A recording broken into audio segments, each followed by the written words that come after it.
So hi, I'm Kirke Olson. I'm a clinical psychologist and school psychologist currently in New Hampshire.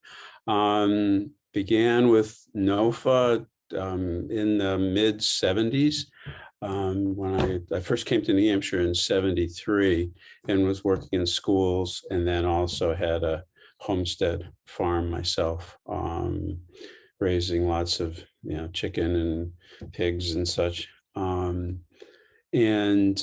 got involved sort of at the beginning. I was trying to figure out when it all started, but I can't really remember, I must say. I think it was because of Tim Mee, and probably Samuel Kamen as well. My kids went to a small private school that was right next to the Mee's house. Actually, the school had been in the Mee's house originally. And so I think it was through that connection and folks in Canterbury that began my process with NOFA. So the the first of all, my memory is we were you might call it a board of directors now. I don't think it was anything that formal. Or folks that were mostly interested in organic farming and gardening, and gradually kind of grew the organization. I remember at the time, I think Vermont was a lot more active than New Hampshire, and New Hampshire sort of gradually built up over time. Over the years, I gradually got more active. I was the secretary for our meetings, I think, for a number of years. So taking minutes, and actually it was the nitty gritty of the meetings was interesting, because it continues to be helpful a zillion years later, that we would start off deciding how long we were going to talk about each topic, and then had a timekeeper who then said, okay, time's up. Do we want to add more time? And we'd like decide whether we're going to add more time or not. And it was a really efficient way to run meetings that I've used since, and a lot of times wish I'd used more. So it moved things along really well. The way the process unfolded with us is there were groups of folks who tended to go more toward farming. And then I leaned more toward my own gardening, because I was also working, and my wife as well, working full time in the schools.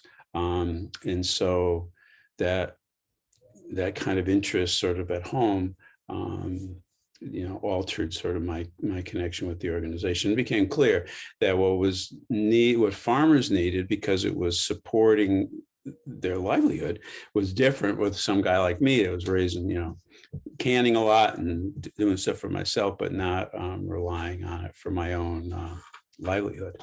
So we got to discuss that. There were several different points. I can remember that it was sort of like word of mouth of folks who are interested in that. Roughly speaking, kind of on the broadest level, the folks involved, looking back, would say we're part of a back to the land movement that was going on at the time. That I was coming up out of the Navy in Washington, D.C., and the demonstrations there, and coming up to hopefully a more peaceful life here. And that sort of theme permeated most of the folks that I knew that were involved with NOFA. I mean, not all of them, but a lot. Growing the organization, it expanded and contracted. There was one time I can remember sitting in the kitchen at Tim Mee and Joe McCullough's house, when there were, I don't remember the number exactly, but there were like 5 or 6 of us, not very many. And we got nervous that the organization was shrinking. And I think out of that meeting came the idea for our first conference in New Hampshire. And that was some point in the 70s, when we hired, a bunch of us took different jobs, but somehow somebody worked out a deal with New England College in Henniker. And I jumped in for taking care of the food, because I felt that we needed to, if we were going to have a conference and people, part of the cost of the conference was being able to eat there. That all ought to be organic. And unlike now, it was hard to find organic food. And so contacted growers that were in the organization to see what they could bring into New England College. And so we took over the kitchens there for a couple of days. And it was an absolute madhouse for me because it was all volunteer, I think, on that conference. And then, so we were cutting and chopping and making lunches and suppers and stuff. And it was just nuts because nobody really had that kind of experience. And I believe at that conference, there were 400 or so people. So it was fairly large. So the growing of it had to do with the conferences and, and word of mouth as much as we could get out, and in education. So folks were really interested in learning more about small farming. It was in contrast actually with kind of the established farming, which at the time in New Hampshire was primarily dairy. And so contact with extension, or UNH, there was definitely, I don't know if you call it conflict, but they thought we were all crazy hippies, and didn't kind of agree with organic approach to things. So it's all changed now. It's just fascinating that now there's, UNH, at least last time I checked a few years ago, that they have a demonstration project of organic dairy, which to me is mind-boggling, because we would reach out to the Extension Service.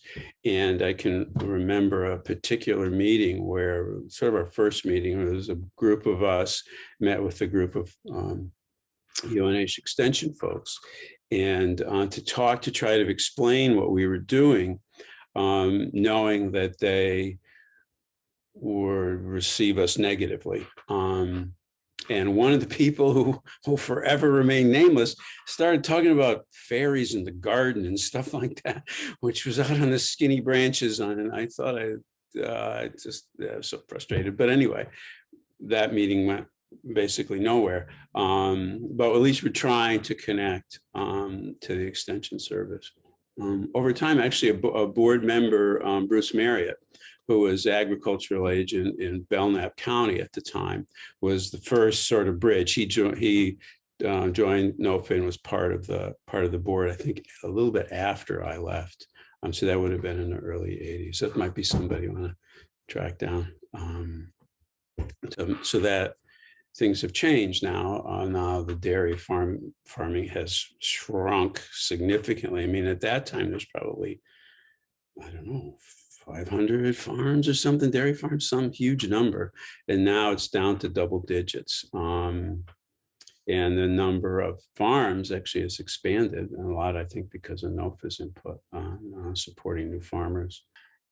There are several struggles that turned out okay. I mean, there was sort of an ongoing, I wasn't personally involved with it, but setting up the certification of what organic was in a way that large producers could use. There was a huge amount of controversy about that within the organization, of people not wanting to be regulated, and then there were different, I guess you would say, philosophies about organic at the time that were in conflict. And then USDA, trying to sort all that out. It went on for a really long period of time that I just sort of got to watch. I wasn't involved in that part until it eventually came to the certification that NOFA has now. I mean, that's something we tried various ways to do it just in-house. Even back in the 70s and 80s, we were struggling with that concept that since now has become pretty well set, it seems to me. So I think it was a huge milestone and controversy that went on for years. Another was, again, around the size of the organization. I mentioned the New England College conference, I guess you call it. And then I think it was a year or two after that one, where we jumped to University of New Hampshire. And my memory with that, just to give you kind of a concept of how little people understood about local food, that now it's it's sort of built into the culture. But we took over UNH in August, and same with NEC. We had to be there when the students weren't there. And so we took over a chunk of UNH. In the previous conference, I said it was around 400, and so we were hoping to get that many. And we'd hired, I can't remember her last name, Suzanne. Suzanne's Kitchen was up in Plymouth. Hired her as a chef because she learned from UNH. You needed to find somebody who knew what they were doing. She hired an assistant. We went into the Stillings dining hall, and they had, just stuck in my memory forever, they had workstations, and there were probably 10 or 12 can openers. Okay, these are big commercial can openers for opening number 10 cans. Okay, there were no knives. Okay, so when you're dealing with fresh food, guess what? You need a knife. But there was none, and they hadn't taken them out. They just didn't use them. And so we, again, similar thing, we brought in as much food as we could from organic growers around the state and around New England for this conference. Had registrations for 600, and it ended up a little bit over 1,000 people showed up. And so, which was great for the organization, which was chaos for the kitchen, because we had almost double the people that we expected. But yet I had, and others, I talked to the growers in February, March about needing, so they could have enough seed to put in to be ready for this thing in August. Yeah, and so it was nuts, but it just showed you the expanding popularity of the organic movement at that time. This is going into the early 80s. We had no idea. It just basically blew up, and that was one of the sort of the milestones of, essentially a bunch of us were up all night, and then on the phone ordering stuff and trying to make this whole thing work. And another milestone for me anyway, was being really tired, sitting down, and this, trying to think what year it was, I can't. Anyway, this guy comes up to me, bearded guy comes up, Rob Johnson comes up with this mimeograph sheets about this seed company he was starting. And so that's Johnny Seed. And he was, just around peddling his mimeograph sheets of seed things, which was pretty cool. And of course, Johnny Seeds, and I don't have to say anything about how big that is, but it was interesting to be part and see the sort of the beginning of all these things that have since become hugely successful. So, I think as far as what's important things that NOFA has done over the last half century, is really making organics a thing, because it definitely was not before that. And the whole table or farm to table restaurant business, I think came out of that as well. I as part of just my own craziness at the time, I put out a book, which was Farm Products Guide back in '77, first annual. Turned out it was also the last annual. But at the time, there's no index of where local farmers were. There was no way to find, unless you happen to drive by one. And so sat down at the state library one whole winter, just looking at classified ads and stuff for different farm stands that were around the state, put all together, my wife and son and I, and came up with this thing. And then since then, that's expanded, where there's lots of different similar kind of guides for local produce, and of all kinds of things. I mean, sheep. I mean, not just vegetables, all sorts of stuff that now available. But then it's hard to think now that those things were not available, and NOFA was why it happened. So so much food is produced, packaged somewhere else and shipped here. And which has a huge negative impact on the environment, just the hydrocarbons used to truck stuff, and that buying things more locally is, obviously important. This certainly has happened a lot more, from what I understand, because of the pandemic, that would continue. So pushing in that direction, I think I guess you would say, on the marketing side of agriculture, and also that I think continued support for new farmers that are coming in. It's something I decided not to do for my own life, not to go into farming, because it seemed like, economically, it seemed really difficult. And so I think any support that anybody going into farming would be great, because there's so much important things that people don't realize, that if you're supporting a local farm, then you're not supporting having a bunch of houses in your backyard, and keeping the rural character of the state is critical, because it's who we are in New Hampshire. It's primarily a rural state with a great quality of life, and I think that's a lot because of local farmers. So any support. So if you're spending a nickel or a dollar more for a dozen eggs, that's like tiny price to pay for keeping a rural character. So even if it's more expensive, and it isn't always, I'm not saying that it is, but it is sometimes, and it's worth it to realize who you're getting the food from, and you can not go to Starbucks and use your money on local tomatoes, and come out a lot better overall. So anyway, I can get like praised about this stuff, and so I want to preach into the choir probably anyway. But that, I think NOFA in the future, has more to do with, or a lot to do with, supporting the farmer, but then also pushing forward on sort of the marketing side of things. What I do know from being a geek on neuroscience is that what really helps people is connection.